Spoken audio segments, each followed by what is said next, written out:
Assalamualaikum warahmatullahi wabarakatuh. Bismillahirrahmanirrahim.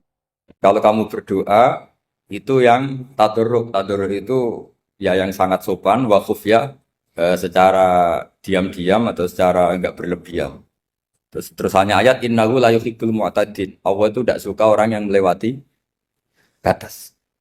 Itu termasuk melewati batas dalam doa karena ada unsur mendikte Allah. Saya memberi contoh tadi. Misalnya kita sebagai cowok berdoa, ya Allah saya ingin punya istri cantik, solihah, nasabnya baik, gak pernah cerewet, gak pernah apa. Itu kan nanti nyarinya juga susah. Nanti kalau Allah menjabatkan itu adanya di surga, ning donya ora payu rabi, kira-kira. Nah itu sudah berlebihan. Terus kalau ada ulama mengatakan doa itu mukhul ibadah, itu maksudnya gini, doa itu bukti kita minta, minta itu bukti kita lemah. Dan merasa lemah itu sudah bagian dari ibadah. Makanya masyhur itu syairnya Abdul Al-Haddad itu. Fadu'ai wabtihali dalilun li fiftikori itu. Jadi saya berdoa itu hanya sebagai bukti saya butuh Allah. Saya sendiri tidak punya kepentingan mustajab apa enggak. Jadi wali-wali yang mengatakan doa itu mukhul ibadah sebetulnya itu malah wali-wali yang dari awal enggak kelintas disembadani apa enggak. Butuhnya dia itu menunjukkan bahwa saya ini lemah. Buktinya posisinya minta. Itu yang dimaksud mukhul ibadah. Tapi kalau kita berdoa terus posisi kita protes, katanya kamu baik ya Allah, engkau baik, ternyata enggak juga. Buktinya semua doa saya enggak kamu kabulkan. Wah, ini malah doa kriminal. Jadi yang dimaksud mukhul ibadah itu doa itu bukti minta. Minta itu bukti lemah. Makanya ada syairnya Abdul Al-Haddad maksud fadu'a ibabtihali dalilun li fif tiko. Jadi saya minta engkau ya Allah itu bukti saya butuh. Jadi itu bukan dua hal yang harus dipertentangkan. Jadi kalau doa dikatakan apa?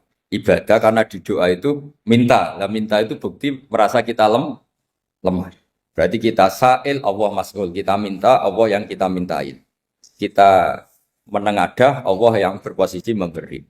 Itu saja sudah cukup sebagai ibadah. Meskipun doa kita tidak mustajab. Karena memang tadi seperti itu. Kalau di ilmu-ilmu tasawuf itu apa ya? Doa itu memang benar-benar sudah mukhul ibadah karena tadi perasaan merasa butuh sama Allah itu. Nah, merasa butuh itu, nah kalau kita berdoa merasa butuh sama yang kita minta, itu dalam ilmu tasawuf sudah kriminal, berarti kamu lebih butuh makhluknya. Misalnya begini ya, saya ingin punya rumah bagus, terus setelah punya rumah kredit saya utangnya banyak. Sebetulnya saya itu tidak pernah ingat Allah. Gara-gara utang banyak, kredit jatuh tempo, terus melibatkan Allah. Ya Allah, saya ini utang banyak, ini, terus tolong dibayar. Sebetulnya saya itu ingat utang, cuma Allah tak libatkan kan. Lah itu tidak akan jadi wali. Yang jenis ini tidak akan jadi wali. Saya ingin jadi dosen, melibatkan siapa ya nanya? Melibatkan Allah, terus malam-malam bangun melibatkan Allah. Itu artinya apa? Kamu itu lebih ingin yang kamu minta ketimbang ingin Allah. Kalau wali itu enggak gitu, kangen Allah. Terus tahu Allah itu zat pemberi, karena tahu Allah zat pemberi terus minta. Maka yang dikangen itu ya Allahnya dulu. Kalau kita kan enggak punya kasus dulu, punya keinginan banyak dulu. Baru ingat siapa yang bisa ya? Oh Allah. Allah kita libatkan. Ya untungnya Allah baik, mau ramal utang, bukan mikir. Untungnya Allah tidak jawab itu. Jadi itu bedanya wali. Kalau wali itu kangen Allah dulu, baru minta. Kalau kita enggak, banyak masalah dulu, baru melibatkan Allah. Nah yang jenis ini tuh bahaya. Kalau enggak disembadani mesti ngomel ya. Gusti katanya kalau yang minta kamu kabulkan, ternyata ini enggak. Nanti kalau Allah jawab, kamu itu tidak kangen saya, kamu itu kangen uang, kangen perempuan cantik yang kamu inginkan. Terus kamu melibatkan saya. Urusannya apa saya dengan itu, Pak? Makanya tidak usah nuntut karena awalnya sudah sah. Ya saya kira itu ya. Jadi ada ayat apa? Ud'u rabbakum tadarru'aw wa khufyah. Terusannya apa? Innahu la yuhibbul mu'tadin. Itu di semua tafsir dikatakan Allah enggak suka orang yang berlebihan dalam doa. Berlebihan tadi, misalnya minta sesuatu yang terlalu besar, atau permintaan kemarin saja lanu addi syukroh, kita tidak bisa memenuhi mensyukuri, sudah minta lagi. Misalnya seorang jomblo, targetnya kan asal payu nikah. Tapi setelah nikah, bayangkan istrinya solihah, tidak cerewet, itu kan berlebihan. Hilang status jomblo saja belum kamu syukuri kok sudah minta yang macam-macam. Jadi harusnya kan syukur dulu ya. Sekedar laku nikah ini kan ada syukur yang harus seperti jadi dosen juga gitu. Sekedar jadi dosen harus kita syukuri dulu karena menjadi kita tidak nganggur. Itu kan satu harkat sosial yang luar biasa. Jangan tahu-tahu sudah hari kedua cari intensif, cari ini itu, syukurnya aja belum sudah kemana-mana. Lah itu sudah mu'tadin, sudah melebihi apa? Batas. Ya saya kira. Jadi begini ya masalah pendidikan ya. Kalau saya jawab pakai ilmu hakikat saja karena ini keahlian saya. Sebetulnya begini ya, kalau misalnya itu ya subjektif juga, misalnya bilang rata-rata alumni pondok ini sukses, alumni kampus ini sukses, yang ini tidak sukses, itu satu pasti subjektif. Karena biasanya yang diterkenalkan yang sukses-sukses. Sama saya punya tetangga dari pondok yang Anda sebut itu kebetulan tidak sukses semua.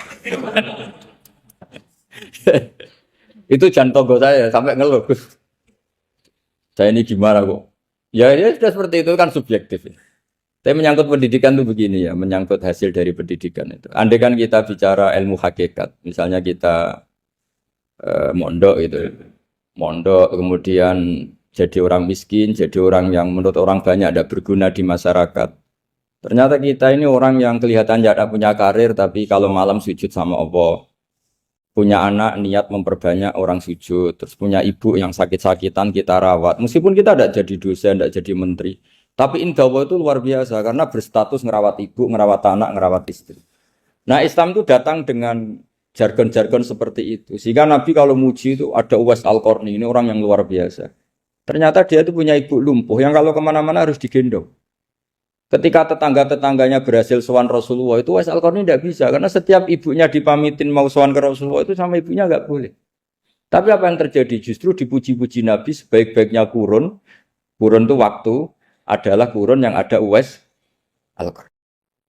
Saya punya teman, ini kisah nyata, saya berkali-kali ngisi ngaji di komunitas ulama. Ini mungkin tidak bagus untuk kampus, tapi harus saya utarakan supaya ya kita evaluasi. Saya bilang gini, saya ini jadi kiai itu sering iri sama orang goblok. Orang goblok itu barokah kata saya gitu. Itu kiai-kiai kaget semua karena saya bilang orang goblok itu barokah. Saya beri contoh gini, misalnya saya pinter, terus juara MTQ, juara hafal Quran atau juara baca Quran secara tartil. Ujung-ujungnya saya dapat apa? Hadiah umroh atau apalah, atau hadiah rumah atau apa. Pertanyaannya adalah mendapat. Saya ulang lagi, mendapat. Sementara ada santri yang bodoh, gara-gara bodoh itu dosen UI yang enggak, jadi kiai yang enggak, akhirnya dia jadi pekerja di Korea. Barokahnya bodoh tadi. Karena di Korea melihat orang ateis, akhirnya dia kepikiran bikin masjid. Sebagian gajinya disumbangkan untuk masjid. Ini bodoh pendiri masjid. Tapi kita gara-gara dosen dakwah di masjid, ini pinter dapat uang dari masjid. Nah ini bukan nyindir, ini biasa saja. Ini maksud saya. Maksud saya, kamu jangan ngabaikan hidup. Akhirnya apa yang terjadi? Saya ini punya teman ini betul. Saya ini kan kecelok dulu tuh Gus Alim. Nasib saya di mana-mana dihormati. Kadang saya merasa dosa. Kok dihormati? Saya punya teman, dulu gobloknya minta ampun sekolah, sekelas maksudnya. Gobloknya, soalnya gobloknya harus disepakati. Sudah. Iya, goblok mujma'al ya kira-kira. Singkat cerita, dia itu hidup di pedalaman Kalimantan, sekitar tahun 92.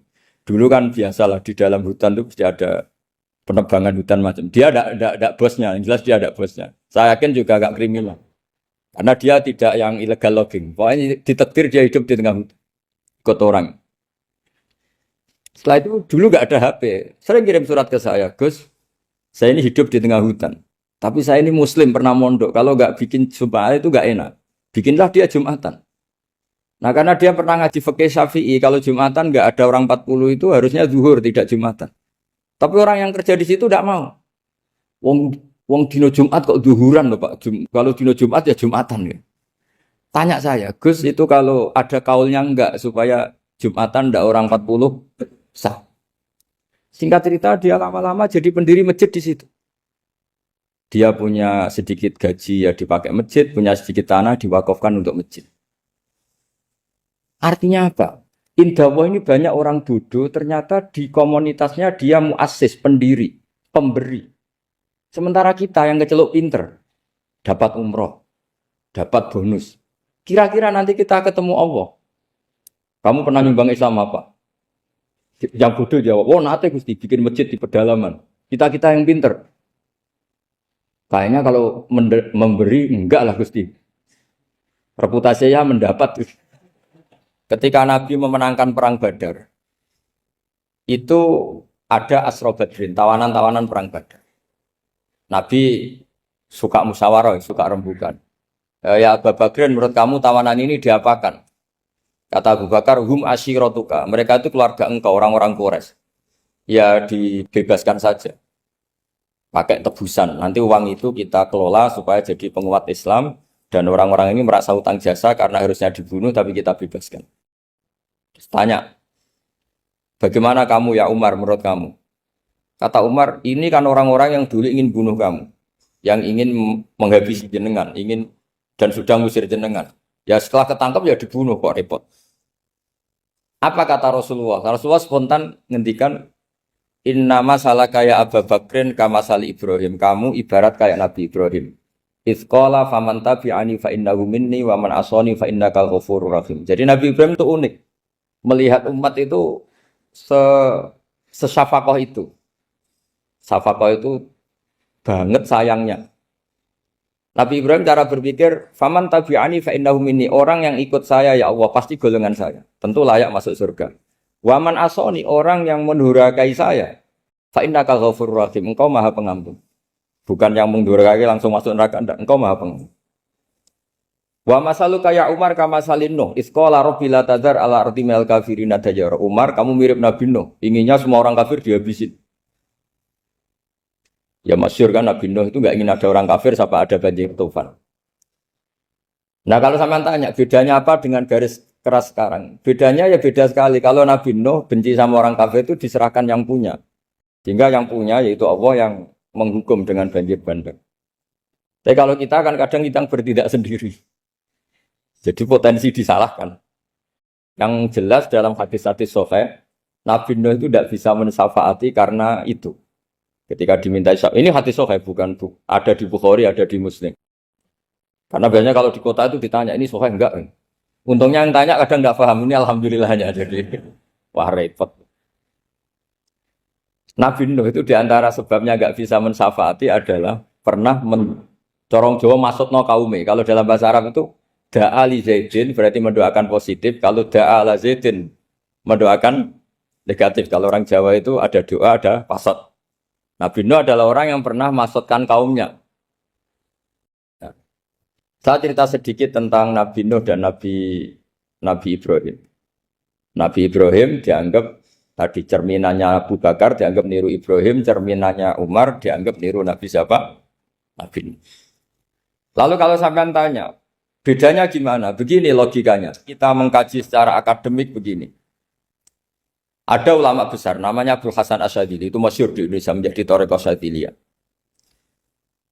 Terus ada seorang muridnya minta gini, ya Abdul Hasan Asyadili, tolong saya dikasih ijazah supaya saya tidak pernah maksiat di bumi ini. Karena saya takut sama Allah, kalau saya maksiat itu merasa tidak nyaman dengan Allah. Abdul Hasan Asyadili ini malah marah besar. Atuhibbu alla tadhharu maghfiratu. Kalau kamu tidak pernah maksiat, berarti kamu suka maghfirahnya Allah Ta'ala itu tidak kelihatan. Karena tidak ada yang maksiat. Tapi bukan dukung kamu yang tidak. Ini cerita ilmiah. Tapi kalau Said Abdul Al-Haddad, itu kebalikannya. Ada orang fasik gitu, hidup berkeliaran, mengganggu masyarakat, ganggu ketertiban agama. Ada kiai atau siapa gitu mendoakan supaya tobat atau dikasih panjang umur supaya nanti bisa tobat. Itu beliau, Said Abdul Al-Haddad marah besar. Man da'a li fasikin bil baqa faqad ahabba ayu sawahu fi ardi. Orang yang mendoakan orang fasik hidup berarti dia suka Allah dimaksiati di buminya. Jadi akhirnya jadi kutub besar, yang satu Syadziliyah, yang satu Haddadi. Kenapa ya? Karena tadi yang satu cerminan Nabi Isa, yang satu cerminan Nabi Yahya. Sebagaimana sabda Rasulullah tadi, ulama ummati ka anbiya'i bani Israil. Juga masyhur dalam aplikasi pengajaran juga gitu. Masyhur sekali dalam kitab-kitab diceritakan. Kalau Said Abdul Haddad, kalau ada orang sowan itu, Kamu ngaji sama siapa? Sama si A. Gitu. Pernah nangis gak pas ngajar? Gak pernah. Udah gak terus, gak usah diterusin ngaji orang seperti itu. Hatinya atas ya. Wong orang iso nangis ya. Tapi kalau Abu Hasan Asadili kebalikan. Kamu ngaji sama siapa? Sama si A. Pernah tertawa enggak kalau ngaji? Enggak pernah. Udah, enggak usah ngaji sama orang itu. Orang enggak bisa syukur. jadi jadi itu manhaj besar. Nah, akhirnya orang-orang kayak kita ini enggak jelas semua. Nangis ya bisa, syukur, guyu ya bisa. Cuma celakanya kalau kita nangis karena tidak punya uang, kalau guyu karena punya uang, itu masalahnya. Tapi kalau wali-wali dulu enggak. Kalau senyum ya karena saking yakin rahmatnya Allah itu wasiat rahmatu. Kalau nangis ya karena takut azabnya Allah. Kalau kita kan enggak, sangat-sangat materialistik. Ini yang membedakan kita. Sebenarnya nangis dan senyum itu satu keharusan karena Allah punya madharul jalal. Ketika Allah dengan sifat keagungannya, maka kita ini coro Jawa serako bersenyum. Tapi Allah itu kadang sebagai madharul jamal. Adanya satu keasikan. Sehingga yang merengut itu yang salah. Makanya dalam ilmu tasawuf, kutub wali itu hanya dua. Allah dengan madharul jalal, dengan Allah yang madharul jamal. Contoh madharul jalal misalnya gini. Ketika Nabi Musa ingin melihat Allah, saking kangennya ingin melihat Allah, Rabbi arini anzur ilaik. Ya Allah, saya beri hak untuk melihat engkau. Allah dengan jalalnya gini, Allah itu qadim, superior. Tentu gak layak tersentuh barang hadis. Barang hadis itu makhluk. Sehingga ketika falam matajalla rabbuhu lil jabali ja'alahu dakka wa kharra Musa sa'iqa. Sehingga enggak levelnya apapun hebatnya Nabi ini tetap makhluk. Sementara Allah itu qadim. Enggak kuat. Makhluk yang fana ini, yang profan ini enggak kuat. Enggak kuat menampung zat yang qadim, yang superior. Sehingga gunung pun hancur. Nabi Musa pingsan. Tapi ketika Allah dengan madharul jamal.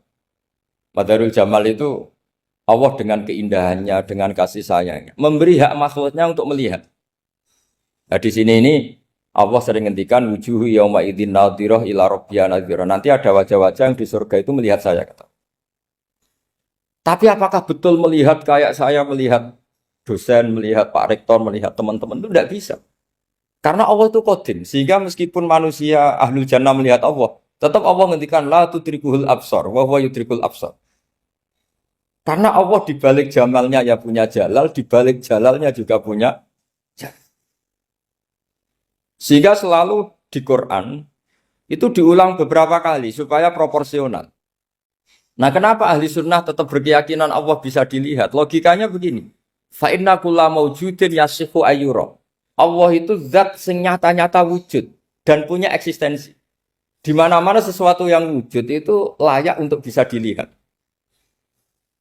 Lalu pertanyaannya gini, kenapa kita tidak bisa melihat sekarang kok nunggu di akhirat? Karena mata kita sekarang itu profan, fana. Sementara kita setelah di surga, tubuh kita didesain abadi. Ya saya ulang lagi ya, setelah kita di surga, semua fisik kita ini didesain abadi. Tentu karena desainnya sudah abadi, layak melihat zat yang abadi. Tapi pertanyaannya, kenapa tidak bisa ikhatoh, tidak bisa melihat sampai faham, la tudrikul absar?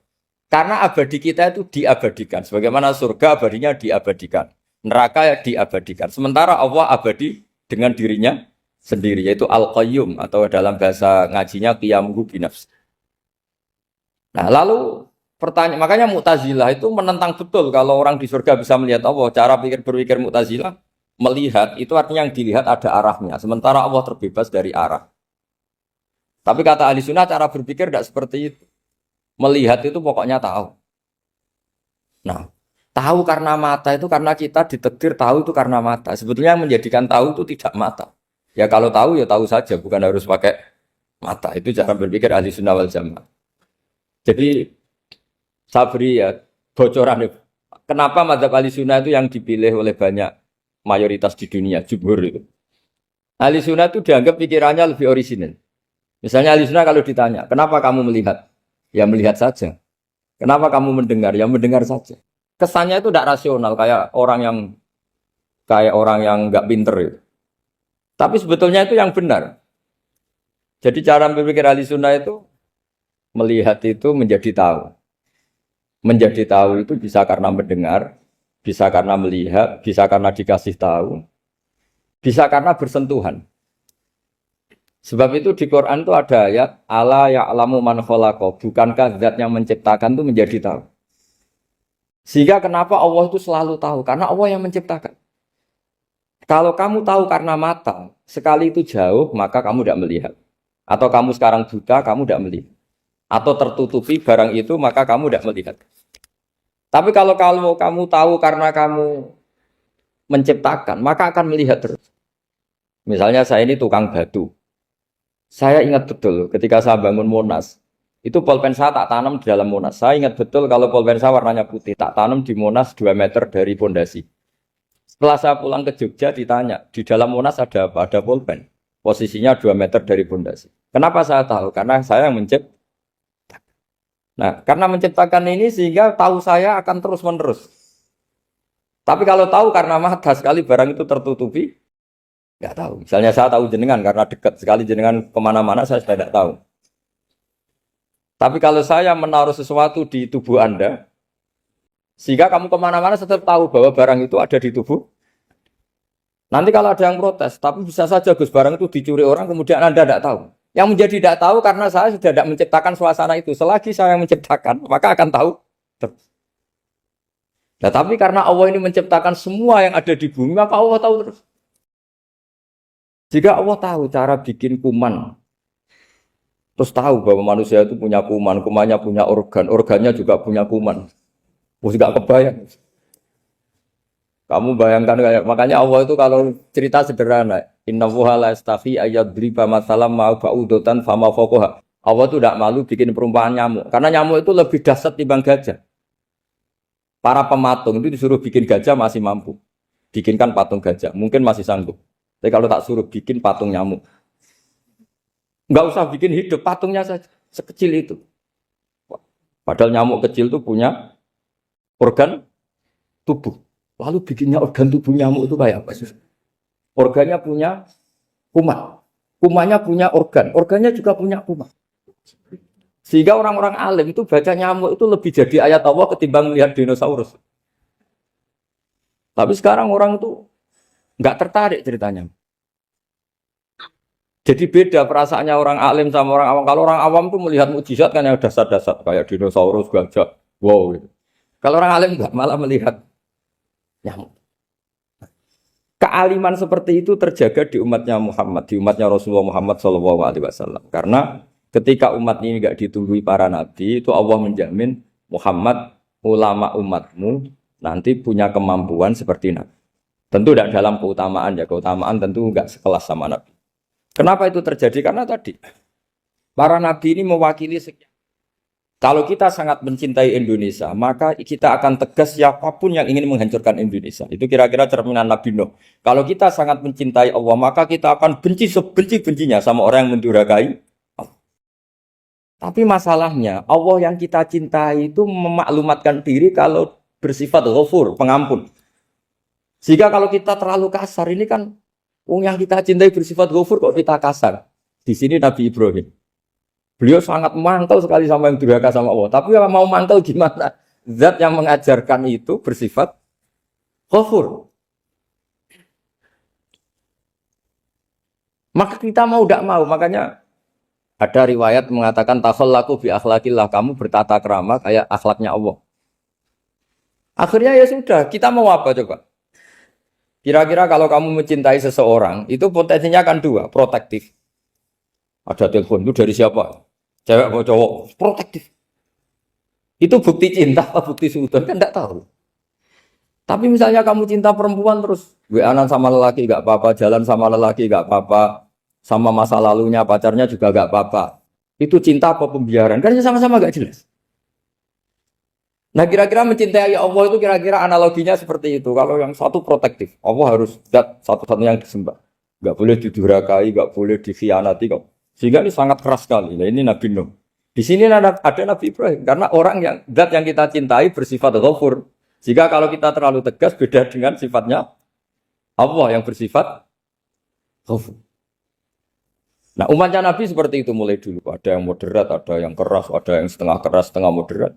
Ada yang ngambil sikap, oh urip mangan turu, ngenteni mati. Itu lebih baik itu timbang punya ijtihad tapi gak jelas mendingan Itu ada riwayatnya, suatu saat ibadah akhir umatku terbaik adalah tidur. Maksudnya tidur itu gak ngambil sikap, masyhur itu. Saya beri riwayat yang ada di Bukhari Muslim. Satakunu fitanun. Al-qa'id fiha khairun nal qa'im wal qa'in fiha khairun nal masyi wal masyi fiha khairun nasai. Nanti di akhir zaman itu banyak fitnah. Kata Rasulullah, yang duduk lebih baik ketimbang yang berdiri. Yang berdiri lebih baik ketimbang yang jalan. Yang jalan biasa lebih baik ketimbang yang jalan bergegas. Man tasyarrafa laha tastasrifu. Fitnah itu adalah siapa yang terlibat maka akan semakin parah. Sehingga semenjak itu ulama berpikir nanti di akhir zaman kalau ada fitnah, itu sebaiknya orang ngambil sikap sepasif-pasifnya. Secuek-cueknya. Jadi semua syurahul hadis sepakat makna hadis ini apa? Orang disuruh sikap secuek-cuek. Misalnya pilihan presiden, contoh kecil pilihan presiden. Mungkin para intelektual nggak merasa, tapi kalau ulama itu cara berpikir beda. Pilihan presiden, kamu fanatik milih A, yang satu fanatik milih B, ya presiden atau bupati atau gubernur. Terus yang satu bilang gini, wah kalau nggak di presideni A, nggak di bupati A, nggak di gubernur A, negara ini rusak. Mungkin betul dari segi jejak rekamnya A ini bagus. Tapi pertanyaannya secara tauhid, bagaimana Anda menggantungkan kesejahteraan sama makhluk? Kamu nggak pernah terusik begitu kan para intelektual? Itu kan melukai. Bagaimana mungkin Anda menggantungkan kesejahteraan dengan seorang makhluk? Wah kalau di presiden A pasti Indonesia makmur, kalau bupati A pasti Sleman makmur, pasti Bantul makmur. Bagaimana mungkin makhluk yang sedang soleh, kamu pastikan selalu soleh? Wong dia makhluk bisa berubah. Sementara yang B misalnya fasik, wah kalau dipimpin B pasti rusak negara. Bagaimana kamu pastikan B yang fasik selalu fasik? Biar aja dia husnul khotimah. Yang fasik pas mimpin jadi soleh, yang soleh pas mimpin jadi fasik. Akhirnya ulama karena tahu sifat manusia itu baru badan kendali di tangan Allah. Sikapnya nggak jelas. Saya ini termasuk orang yang terkenal nggak jelas. Karena kalau ditanya, Gus sampai milih presiden mana, bakti mana? Sanut pangeran sing dadi aku loyal. Wah, anut pangeran yo kacau. Wah, luwih kacau menan anut pangeran kata saya. Ini kan sudah tidak sambung karena pikirannya ulama. Memang nggak beda, cara berpikir ulama itu beda. Bahkan bapak saya itu kalau didik saya itu begini. Kalau meseli saya atau ngirim saya dulu itu kan pakai mes. Ini uang kamu 500.000 untuk kamu. Mesti ditambahi 100.000 ini untuk buat jajan sama teman-teman. Mesti ada uang pokok, ada uang sodako. Dulu saya sering tanya, kenapa bapak sangat menghormati teman-teman saya? Kata bapak, kue mondok, aku raiso nyukupi, sing iso nyukupi ya konco-konco. Ternyata betul, rata-rata anak kuliah atau anak mondok, uang pribadinya kan 8 hari dari dikirim sudah habis. Berarti kan masih 22 hari, kok bisa hidup itu kan barokahnya teman-teman itu. Malah yang agak beling itu 1 hari sudah habis, berarti ada 29 yang bergantung sana-sini. Sehingga Nabi dulu cara ngendikan itu unik. Kata Nabi, da'un nasa yarzuqu wahu ba'duhum ba'duh. Menusau barnawa, enggak saling memberi rezeki. Ketika ada collab, Medina itu pernah collab, terus sekarang pernah defisit.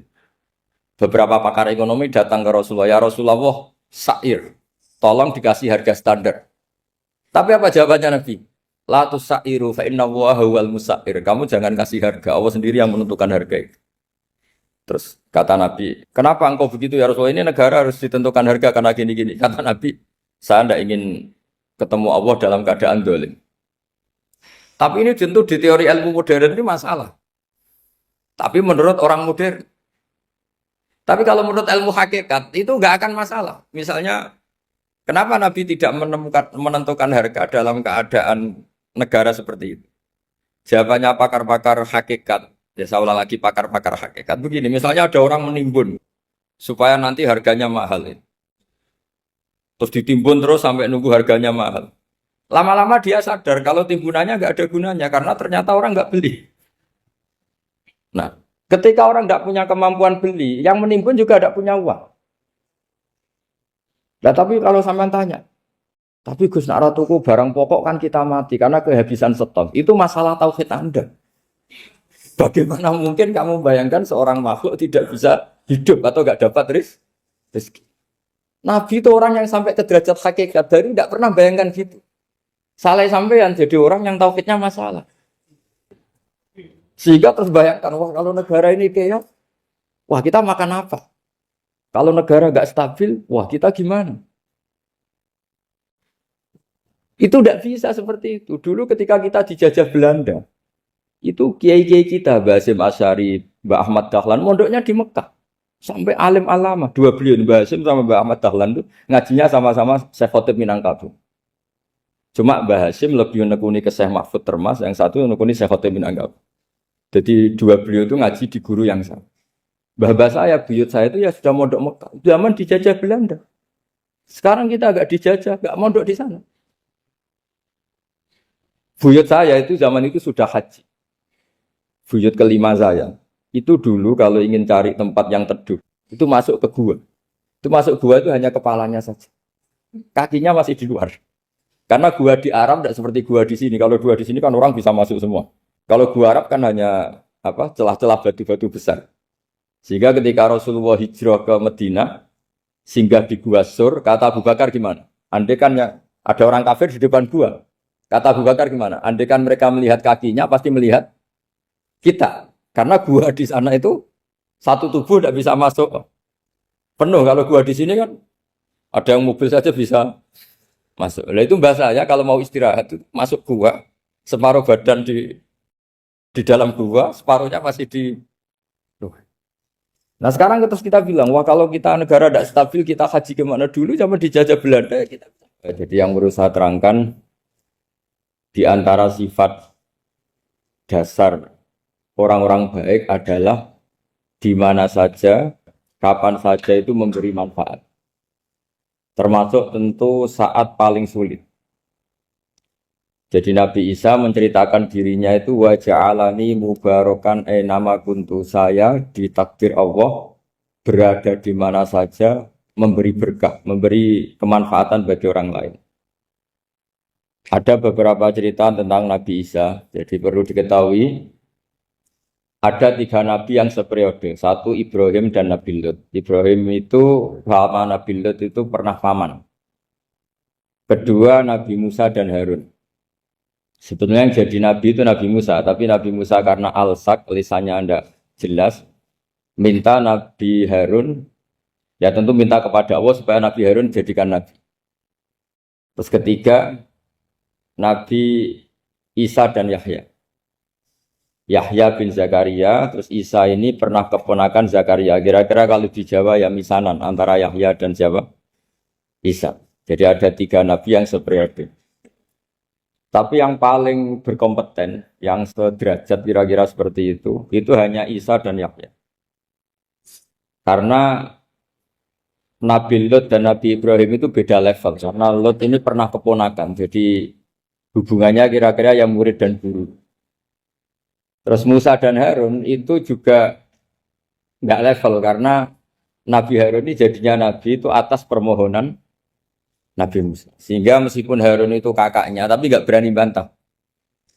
Jadi Nabi Musa itu dalam cerita, beliau itu alsak. Alsak itu lesannya agak kedal. Tapi ini alsak yang barokah. Jadi dulu ceritanya Musa kecil karena dia seorang Nabi, beliau seorang Nabi. Itu kalau melihat Fir'aun itu mangkelnya bukan main. Padahal kecilnya dirawat Fir'aun. Singkat cerita mulai kecil sudah usil. Kalau melihat Fir'aun itu ya jenggotnya dipakai mainan. Pokoknya nakal. Lama-lama Fir'aun curiga, dasar orang Israel. Nabi Musa ini turunan Israel. Lama-lama Fir'aun itu yakin kalau itu sengaja. Akhirnya Fir'aun mau membunuh Musa. Terus kata istrinya Fir'aun, Musa itu masih anak kecil. Jadi seperti itu ya bawaan anak kecil, bukan bawaan kebencian terhadap orang Kipti, orang Mesir. Kalau dalam bahasa kitab kuno Mesir itu Egypt Al-Kipti, makanya disebut Maria Al-Kiptiyah. Kalau orang sekarang bilang Egypt itu bahasa kunonya Mesir itu Al-Kiptiyah. Nah, memang secara bahasa Arab Mesir itu nggak mungkin, bahasa Arabnya Mesir itu nggak mungkin karena Misro itu maknanya kota. Jadi kalau kamu bilang kamu kemana, ke Misro, ke kota, lah kota mana? Ya kota Mesir, itu bisa debat kusir. Jadi ya kayak kita lah, kita sekolah di mana? Di madrasah. Madrasah terjemahnya apa? Sekolah. Nah, kemudian oleh istrinya Fir'aun ya gini saja, buktikan kalau Musa itu masih anak kecil. Masyhur itu dalam cerita dikasih bara api sama apel. Sebenarnya Musa kecil ini sudah pinter mau milih apel. Sama malaikat Jibril diarahkan tangannya itu ngambil apa? Bara api terus dikunyah. Itu yang menyebabkan lisannya Musa itu alsak, agak pelat. Nah, ketika jadi rasul itu akan repot karena nanti harus pakai penerjemah. Jadi seorang rasul tapi lisannya tidak apa? Cakap. Akhirnya Nabi Musa realistis ngendikan ketika diutus wa akhi Harun wa afsahu minni lisanan fa arsilhu ma yarid ay yusaddiquni inni akhafu ay yukadzibun. Ya Allah, saudara saya Harun itu lisannya lebih fasih. Tolong jadikan dia rasul sebagai penguat saya. Akhirnya Allah mengabulkan doanya Nabi Musa, kemudian Harun dijadikan sebagai apa? Rasul. Sehingga meskipun satu angkatan, Harun dan Musa ini enggak level. Artinya enggak level itu ya Harun yang takut Musa. Terus ketiga ini Nabi Yahya dan Nabi Isa. Ini umurnya ya seangkatan, kecerdasannya, jadi nabinya sama-sama mulai kecil. Kita tahu Nabi Yahya termasuk yang diberi khitab Allah, ya Yahya khudil kitab bi quwwah wa atainahu hukma sobiyya. Yahya berpeganglah kitab secara kuat dan dia saya kasih kenabian ketika kecil. Sama dengan Nabi Isa yang disebut wa yukallimun nasa fil mahdi wa kahla. Sehingga karena selevel dua nabi ini menjadi figur besar dalam manhaj, dalam metode dakwah. Dua, karena masih misanan tadi, kalau Jawa kira-kira mirip misanan. Dua nabi ini kalau memilih satu kampung, itu kalau Nabi Yahya, itu milih kalau singgah di satu kampung, Nabi Yahya mesti tanya, orang sini yang paling soleh siapa, yang paling baik siapa. Ya terus singgah atau nginap di rumahnya orang baik tadi. Tapi kalau Nabi Isa enggak, orang sini yang nakal siapa, yang paling beling siapa. Terus Nabi Isa singgah di situ. Akhirnya ada pertanyaan dari Nabi Yahya, lima tanzilu ala syirarin nas. Kenapa kamu selalu singgah di orang-orang nakal? Syiror itu orang-orang nakal. Masyhur itu Nabi Isa menjawab, ana tabibun udawil mardo. Di mana-mana Nabi itu ibarat seorang dokter, kerjaannya tentu menyembuhkan orang-orang yang apa? Sakit. Jadi dua nabi ini sering berdebat, tentu debat yang baik. Dan itu menjadi cara Jawa itu punjeri ilmu. Jadi manhaj ilmu besar antara Yahya dan Isa. Begitu juga Nabi Yahya itu kelihatan agak rileks, panik, saking takutnya sama Allah. Kalau Nabi Isa itu rileks. Pokoknya kumpul orang-orang nakal itu ya rileks. Akhirnya ada dua pertanyaan sekaligus nanti jadi dua manhaj. Kenapa kamu sering sering kalau bahasa Arab itu abasa ya. Terus yang Nabi Yahya balik bertanya, kenapa kamu sering senyum, sering tertawa? Kenapa memangnya terus? Ka'annaka ta'manu mimakrillah. Kamu sering senyum kayak kami sudah terbebas dari azab Allah, dari ditegur Allah, seakan-akan kamu orang paling benar yang enggak akan salah.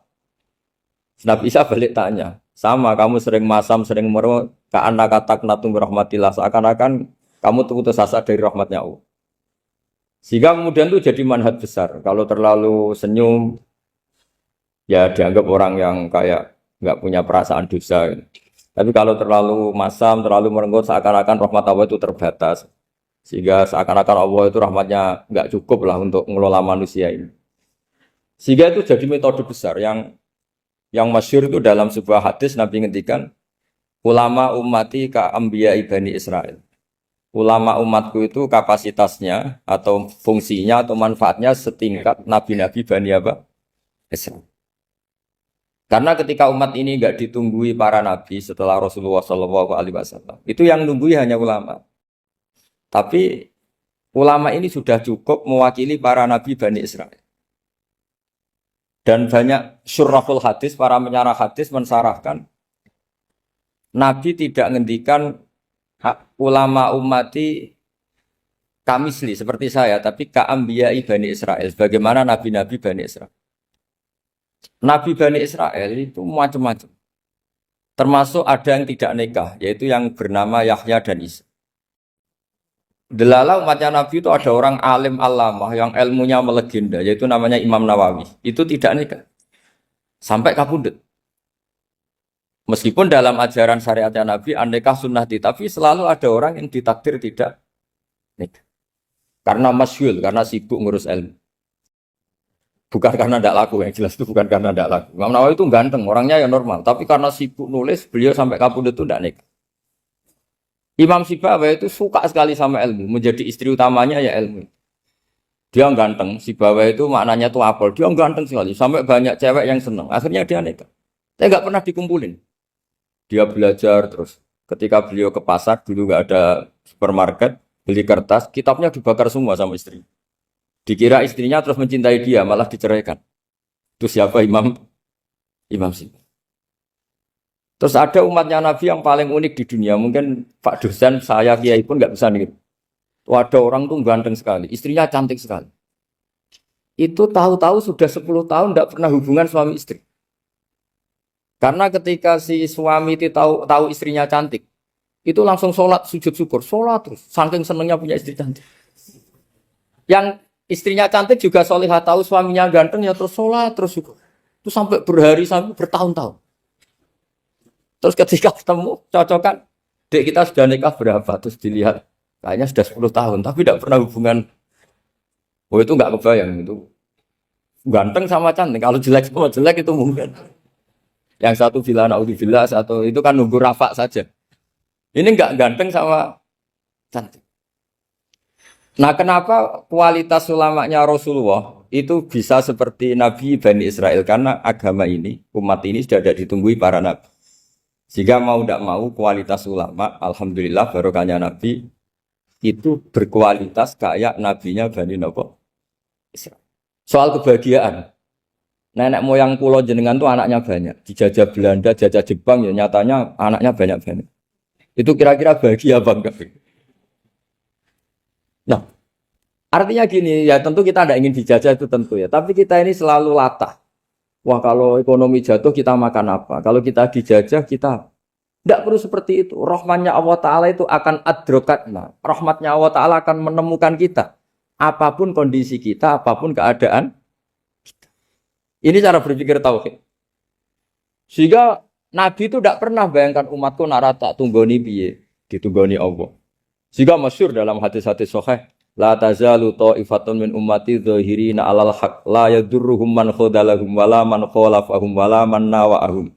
Selalu di umatku ada kelompok-kelompok yang selalu membela kebenaran dan tidak akan terkalahkan oleh kesesatan di akhir zaman. Kenapa? Cara berpikir orang tauhid itu sederhana begini. Allah menamakan dirinya Al-Hadi, penunjuk jalan. Dan sifat Allah pasti nafidah karena Allah tidak terkalahkan. Sama seperti Allah menyifati dirinya Ar-Razzaq, Ar-Razik yang memberi rizki. Maka orang segoblok apapun, selumpuh apapun, selemah apapun tetap dapat rizki. Sama, Allah mensifati dirinya Al-Hadi, memberi petunjuk. Maka zaman serusak apapun orang tetap dapat petunjuk. Sehingga kita tidak perlu khawatir, wah nanti zaman kalau sudah rusak nasib Islam gimana? Ya coba sekarang, nasib Islam gimana? Ya baik-baik saja. Dulu ditunggoni wali songo ya banyak orang Islam. Sekarang nggak usah wali songo. Ditunggu dosen-dosen yang ngajar aja tunggu digaji. Kiai pidato ya ada yang beri salam template. Itu kalau nuruti definisi ikhlas itu tidak ada yang masuk. Tapi meskipun demikian agama juga jalan. Kenapa agama ini jalan? Karena Allah Al-Hadi, penunjuk jalan. Ketika Allah mensifati dirinya penunjuk jalan dan sifatnya Allah pasti nafidah, pasti terjadi. Karena Allah tidak pernah gagal. Sehingga agama ini akan ada terus sampai akhir zaman. Coba Amerika kayak apa? Islamofobia. Di Amerika tambah lama tambah banyak Islam. Eropa juga gitu. Australia juga gitu. Anda kan nuruti teori sosial. Sudah dunia sudah materialistik kayak gini. Orang dohirnya itu akan meninggalkan agama. Nyatanya tidak juga. Saya pernah di Korea seminggu. Itu di negara ateis. Itu TKI ke sana tuh nyari uang. Ternyata ya kepikiran bikin masjid, bikin komunitas Islam. Coba siapa yang menggerakkan hati itu? Hanya Allah Subhanahu wa Ta'ala. Jadi cara berpikir tauhid saya ulang lagi, saya mohon sekali di pengajian ini saya cerita wajah alani mubarakan aina ma kuntu. Jadi cara berpikir sekian nabi, terus kita punya karakter tertentu, kita milih nabi ini itu sah.